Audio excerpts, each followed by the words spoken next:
Kisah Jabir bin Abdullah dan hutang ayahnya. Ayah Jabir bin Abdullah, yaitu Abdullah bin Amr bin Haram, adalah seorang sahabat Nabi yang ikut dalam perang Uhud.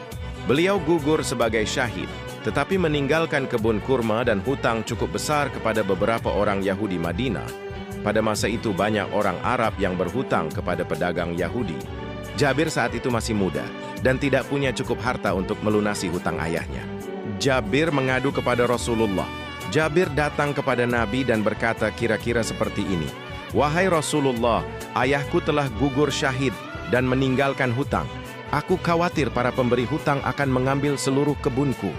Rasulullah sangat peduli terhadap hak orang yang mati syahid dan keluarganya.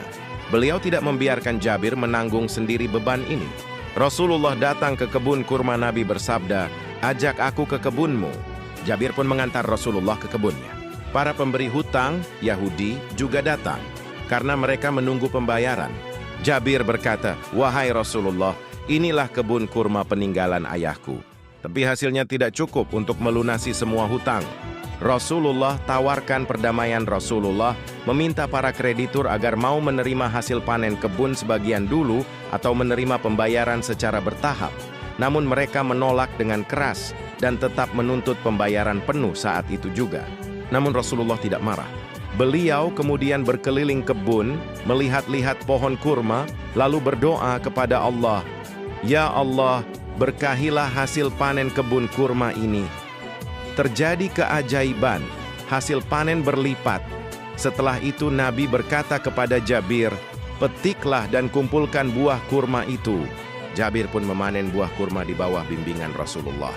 Lalu Nabi menyuruh Jabir, "Bayarlah hutang ayahmu." Jabir membayar hutang satu persatu kepada semua pemberi hutang. Subhanallah, seluruh hutang lunas dan masih ada sisa panen untuk keluarga. Jabir berkata dalam hadis Bukhari, "Aku membayar semua hutang ayahku, padahal hasil panen kebun itu tidak sebesar itu sebelumnya." Namun saat itu cukup untuk melunasi semuanya dan tersisa banyak.